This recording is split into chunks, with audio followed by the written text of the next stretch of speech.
Welcome to The Explainer. Today we're jumping straight into something that is absolutely crucial for the modern working world. We're unpacking the AI Diligence Statement. Now, don't let the name fool you. This is way more than just some boring legal or academic disclaimer. It's actually a fascinating, fully transparent blueprint for the future of creative and intellectual work. We're going to break down exactly how modern educational content is being built right now in the age of generative AI. So this brings up a really compelling question right out of the gate. How much of an AI course is actually written by AI? I mean, it's the elephant in the room, right? Whenever we talk about artificial intelligence in education or content creation, we all want to know the real deal. What is the exact nature of this human-AI collaboration? Where does the human stop and the machine begin? Really, it's a question of authenticity and, well, effort. To figure that out, we need to nail down what an AI diligence statement actually is. Essentially, it's a formal disclosure detailing the specific division of labor and responsibilities between human experts and artificial intelligence in a creative or intellectual project. The specific document we're looking at today comes from the AI Fluency course. And what's cool is they practice exactly what they preach by providing this super clear, upfront disclosure. It sets a baseline of trust right from the jump, so you know exactly how the material you're engaging with was actually built. Okay, let's dive right into Section 1, the AI Collaboration Blueprint, and look at how it's structuring the future of education. Right off the bat, the authors don't hide their process at all. They explicitly state that the AI Fluency Framework and Foundations course engaged in extensive collaboration with Anthropic's Claude 3.7. No secrets here, it's actually a featured part of their development cycle. They're totally leaning into the technology to build a course about the technology. It's like they're testing the limits of the model in a real-world, high-stakes academic environment. But before an AI can generate anything useful, it needs raw materials. So moving on to Section 2, the human base ingredients, or kind of what we might call the source code for this project. Now, what's truly remarkable here is the sheer depth of human expertise that fed the AI before any actual drafting even began. If you look at the contributors, we've got Rick Dakan from the Ringling College of Art and Design and Joseph Feller from University College Cork. They provided the core framework, summary docs, extensive research notes, slide decks, and actual lecture transcripts.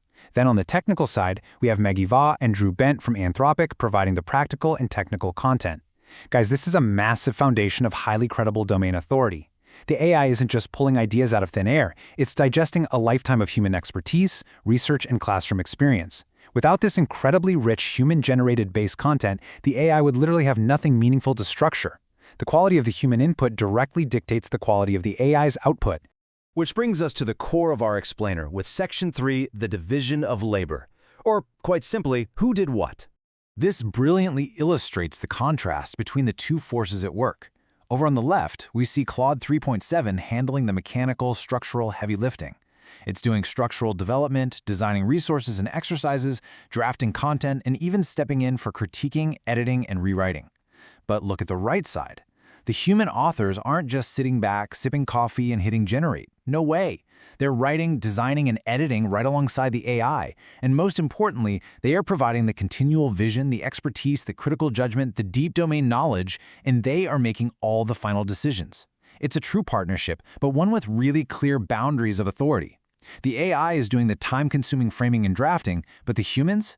They're acting as the ultimate architects, ensuring the soul and the accuracy of the content stay perfectly intact.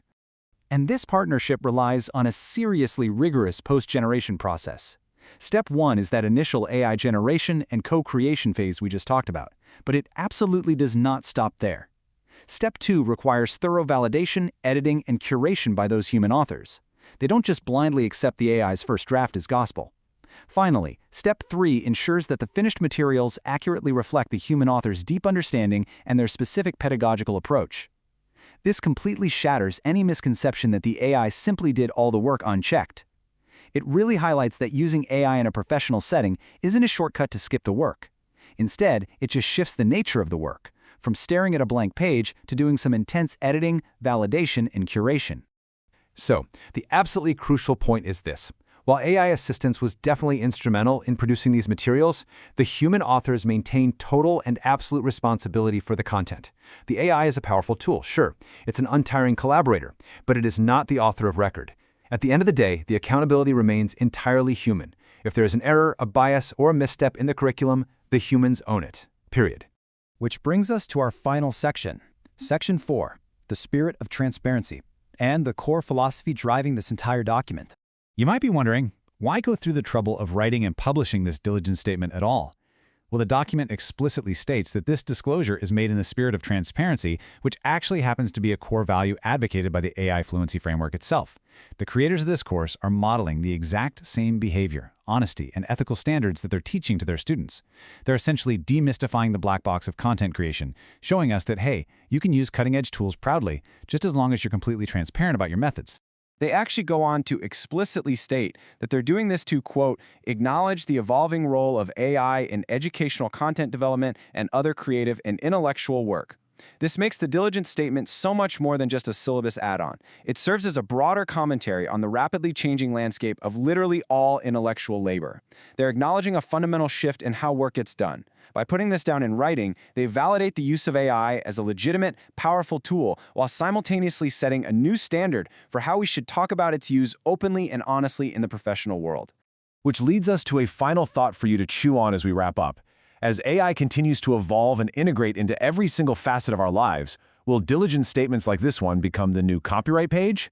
Like, will extreme transparency, detailing the exact division of labor between humans and machines, become the mandatory new standard for all intellectual work going forward? It's a completely fascinating paradigm shift, and it's one we are watching happen in real time. Thank you so much for joining me for this explainer. Keep seeking out clear answers, and I'll see you next time.